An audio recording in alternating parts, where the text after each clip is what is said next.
we're going to talk about measures of variation. I don't know, I feel like I'm getting different. How many of you remember learning the concept of standard deviation previously? The secondary 3 topic? Okay, that's good.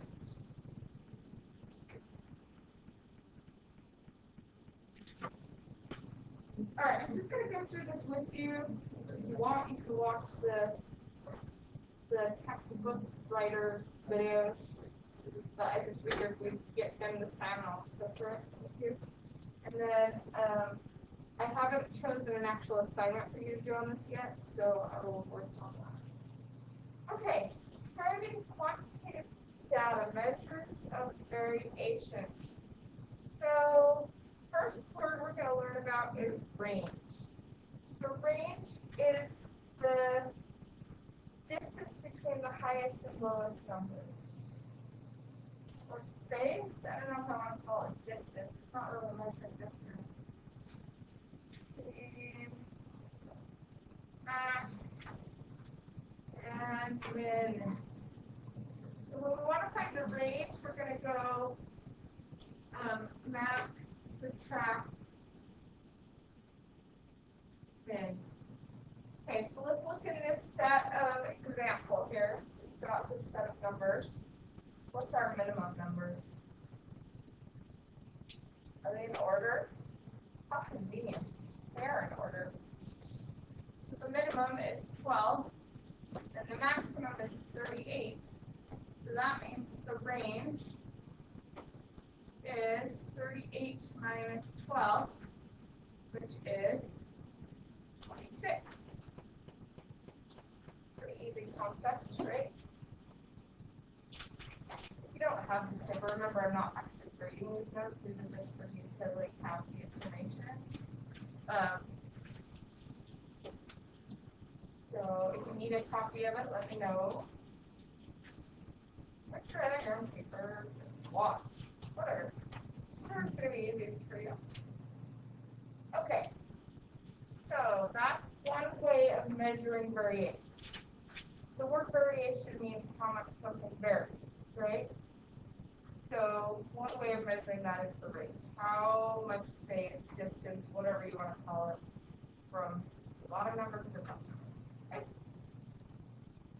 All right. Next, we have what's called standard deviation.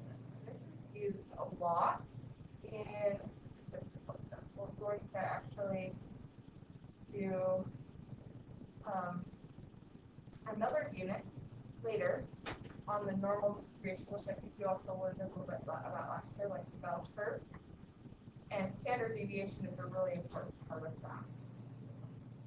Now, the cool thing about standard deviation is that there's a lot of calculators and online ways of calculating it, so that you don't have to go through the process I'm going to show you today every time. You can have technology calculate it for you.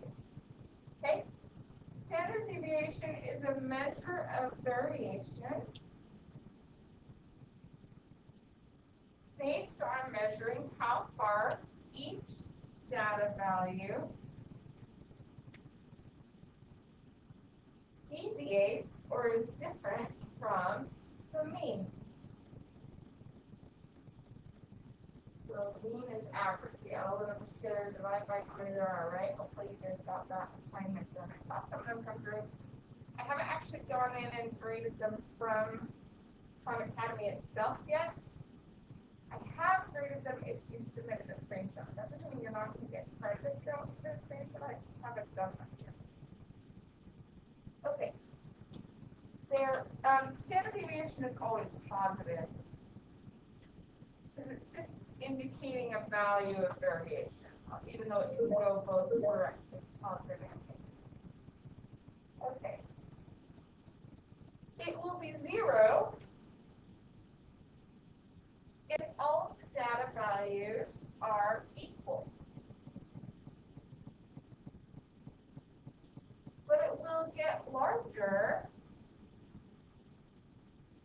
as the data spreads out.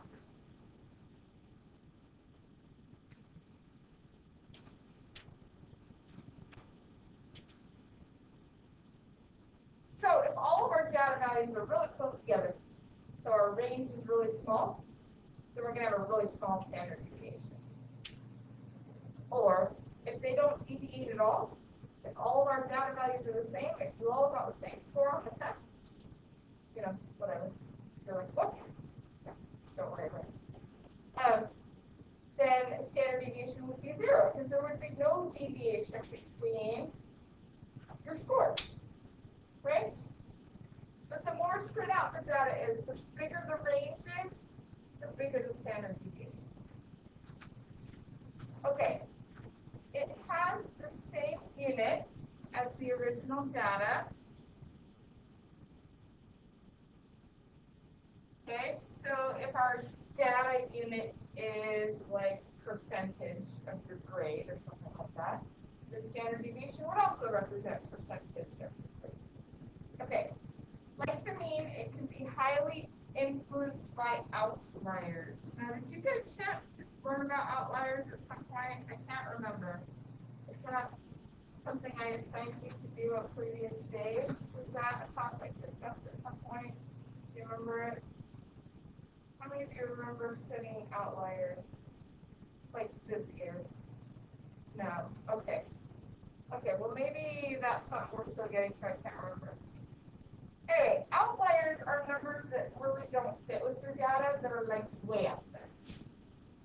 Like just it feels like they're either a mistake or they don't actually represent what the data you're collecting, because they're so different than everything else out there. We'll learn more about that later. Okay, any question on this basic stuff?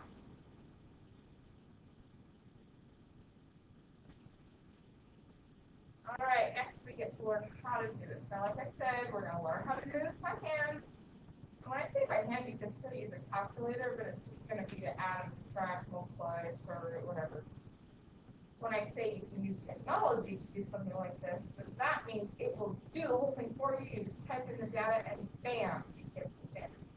Okay, so we'll talk about both of those. So the first thing we're going to do is just learn how to do it by hand with like your basic add, subtract, multiply, divide calculator.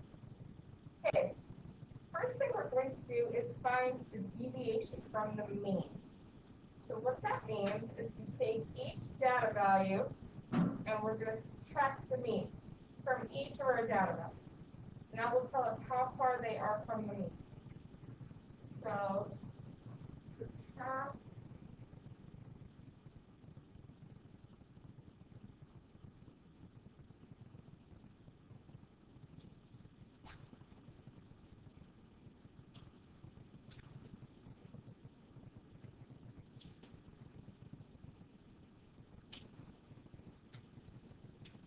All right. Then each of those numbers, we're going to square it. So in the parentheses, you see this weird little math language stuff that is basically telling you to take each data value, they're calling it x sub n, and subtract the mean, which can be referred to as x bar. And then you're going to take each of those numbers and square them. Then you're going to add up all of the squared numbers. What that kind of does is squaring numbers turns all of our negatives into positives and leaves all of our positives positive, right? So sort of the purpose of that step is that it's making all of our values positive. Because remember how we said earlier standard deviation is always positive. It's just kind of like a distance sort of thing. Okay? So then we're going to divide by n. And n is the number of data values.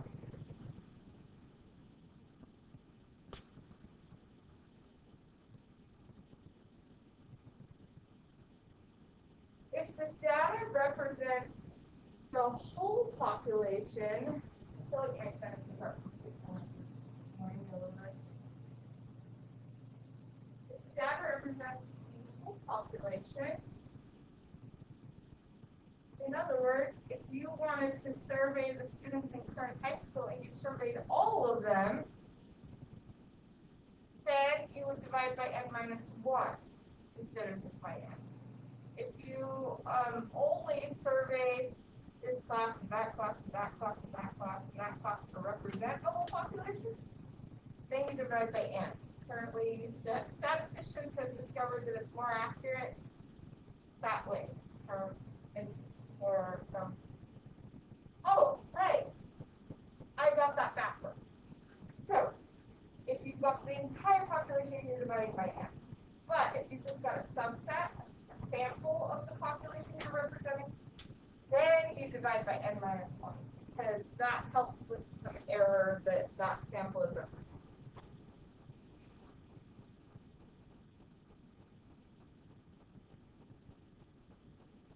Okay, compute the square root of the result. And that gives you the standard deviation. Before you square root it, you get what's called the variance. We'll talk more about that in just a second. Okay, so we have a set of numbers that we saw earlier, right here. We are going to find the standard deviation. Everything we just went through the steps for is represented by this formula. When you use technology, you're going to see this little symbol that looks like that usually to indicate standard deviation. It looks sort of like a Q, upside down, reflected Q. You know see what I mean by the little tail on it? It's actually a Greek letter.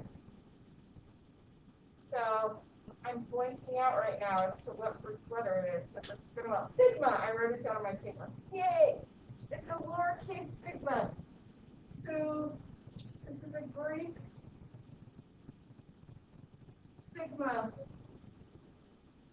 But it's a lowercase sigma because the sigma we're used to is like this symbol. This is uppercase.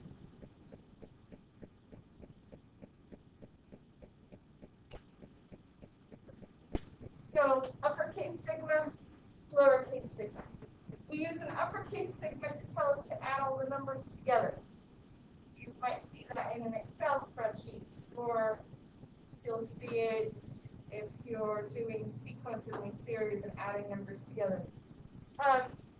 This sigma, though, is the one that represents standard deviation, as defined by statisticians, mathematicians, whatever, that have chosen to make it that. All right. My video is getting really long. I think I'm going to stop it at this